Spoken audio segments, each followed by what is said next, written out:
À quand, à quand les Alliés feront une victoire? Quand est-ce qu'ils pourront arrêter les forces russes? Ça se passe au nord-ouest de l'Ukraine. Oui, quelque part au niveau d'Advika. Advika qui a été, vous savez, Advika, la ville qui a été libérée par l'armée russe et qui est sous le contrôle de cette même armée rouge aujourd'hui. Et alors, c'est une nouvelle localité. Après, celle, je crois bien hier ou avant-hier d'ailleurs, de Ocheretine.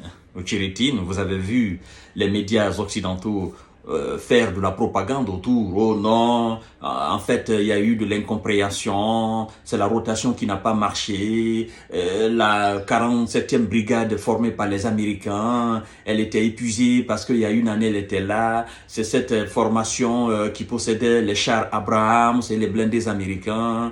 Et puis, la 115e brigade qui devait remplacer la 47e, 115e n'a pas compris les ordres donnés par le commandement. Voilà, donc la 47e a reçu l'ordre de quitter, sachant très bien que la 115e... Bon, écoutez, moi j'ai dit, écoutez, la défaite c'est la défaite, s'il vous plaît. Ne cherchez pas à m'adouer les gens, ne cherchez pas à embrouiller les gens. Il ne faut pas remplir nos oreilles avec du mensonge. La défaite, c'est la défaite. La Russie, d'ailleurs, de son côté, a fait la déclaration comme quoi l'armée rouge a mis en déroute l'armée otanienne, naturellement. Parce que, vous savez, moi, ça me fait mal de dire que c'est l'armée ukrainienne. L'armée rouge a mis en déroute l'armée otanienne, n'est-ce pas, au niveau de Ocheredine.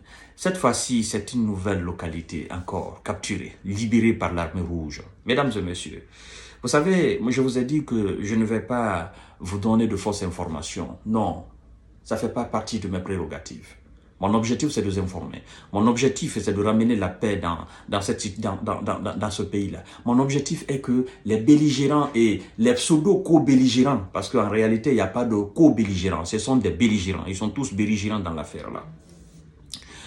Chères dames, chers messieurs, chères demoiselles, partagez la vidéo. Abonnez-vous massivement sur, naturellement, ma page Facebook, mais aussi ma page YouTube.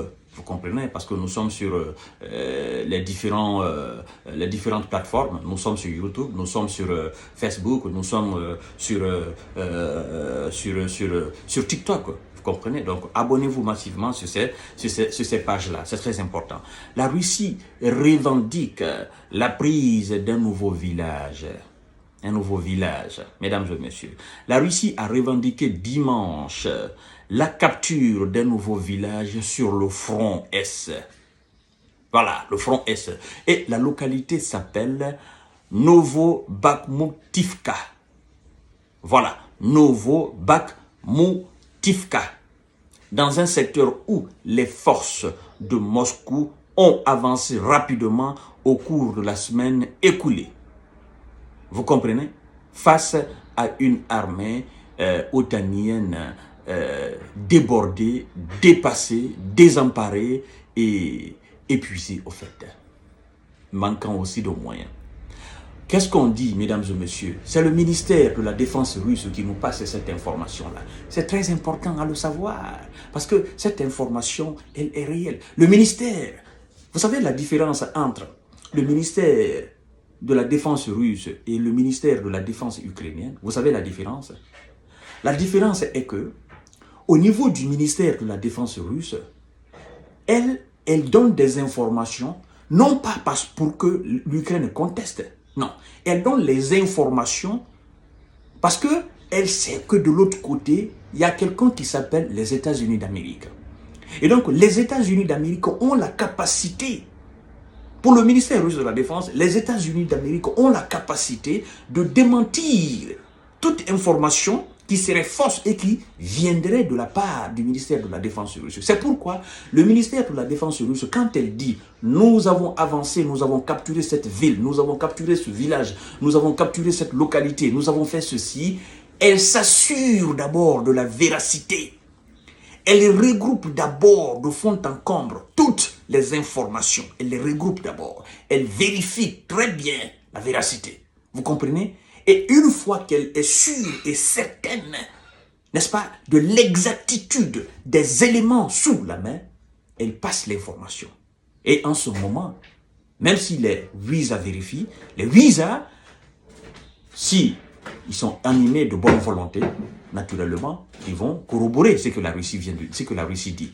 Mais si, par contre, c'est une mauvaise information, c'est une fausse information, c'est de l'intox, écoutez, le ministère russe de la Défense aura du mal à se défendre. Et donc, quand le ministère russe de la Défense donne des informations, c'est pas pour l'Ukraine, c'est pas pour la France, encore pour l'Allemagne, c'est pour les USA. C'est pour vous dire, nous avons récupéré ici et vérifiez, vous saurez. Vous comprenez, mesdames et messieurs? Donc, partagez la vidéo dans tous les groupes possibles. Amenez à tous vos amis, c'est très important. Alors, le ministère russe de la Défense nous dit ceci. Grâce à des opérations actives des unités du groupe de forces centrales, n'est-ce pas? Grâce à des opérations actives des unités du groupe de forces centrales, ont libéré le village de Novo-Bakhmutivka, situé au nord-ouest de la ville d'Advika, prise par Moscou en février, a indiqué le ministère russe de la Défense dans son rapport quotidien. Vous savez, quotidiennement, M. Sergei Shoigu fait le rapport. Le rapport, c'est que l'armée otanienne a perdu sur le terrain, là où ils sont, leur avancement, le progrès et le nombre de chars qui ont été détruits, le nombre de véhicules blindés ennemis qui ont été détruits, et puis la situation géographique du terrain. Écoutez, mesdames et messieurs, alors, moi je me pose bien la question de savoir à quand les Américains feront une victoire? À quand ils vont livrer des armes, des 61 milliards? À quand l'Ukraine va s'en sortir? Et pendant ce temps, la Russie, elle progresse inexorablement. Elle progresse sans arrêt. Elle progresse d'une façon fulgurante. Et c'est ce qui est effrayant dans l'affaire, en fait. Parce que malgré toute la propagande, autour, n'est-ce pas, de ces 61 milliards, la Russie, ça ne l'a pas ébranlé. Et tout simplement, tout ce que vous allez envoyer brûleront sur le terrain. Et nous n'allons faire aucune forme de pitié en la matière. Parce que nous avons compris dorénavant que votre soi-disant, pour parler, en réalité, c'est pas sur la sincérité. C'est sur la duperie. C'est sur le mensonge. Avec le bras droit, vous parlez de négociation. Et avec le bras gauche, vous continuez d'armer l'Ukraine. Mais puisque nous ne sommes pas dupes, et puisque nous ne sommes pas des faiblards, puisque nous ne sommes pas des fuyards, nous avançons sur le terrain. C'est vous qui voyez maintenant si vous devez déposer les armes ou bien si vous allez continuer à nous combattre. De toutes les façons, nous ne faisons pas de propagande. Alors, mesdames et messieurs, je comprends mieux maintenant pourquoi le président ukrainien Volodymyr Zelensky a crié hier, non, il nous faut des missiles, des systèmes antimissiles, il nous faut des systèmes antimissiles, il nous faut, nous avons vu ce qui s'est passé en Israël, nous avons compris que le monde occidental peut arrêter tous les missiles russes, pourquoi ne pas faire de même en Ukraine? Lui, il oublie. Il oublie que l'aide qui lui a été adressée depuis 2 ans dépasse largement ce qui a été attribué à l'Israël tout récemment. Vous comprenez? Mais il oublie aussi qu'il est face à une puissance mondiale militairement. Il oublie cela. Ça, il l'oublie. Il n'a pas compris. Mais je pense que dans les jours à venir, il va ravaler ses propres crachats depuis 2 ans. Parce qu'il ne comprend pas. Il ne comprend pas. On est en train de le mentir. Mais je pense sincèrement que le mec, quelque part, il se fait une manne financière. Il se remplit les poches quelque part. Quelque part, il est en train de préparer, certainement s'il a des enfants, l'avenir de ses enfants quelque part dans le monde. Peut-être que quelque part, il est en train d'emmagasiner de l'argent. Parce que vous savez, toutes ces aides qui viennent de toutes les façons, il y a quelque part un deal quelque part. Ce monsieur, forcément, il se fait de l'argent quelque part. Ça, c'est clair et net. Vous comprenez? De toutes les façons, quand c'est comme ça, lui, il ne peut pas arrêter parce que ça devient sa source, n'est-ce pas, de rentabilité, mesdames et messieurs. La guerre, c'est de l'argent.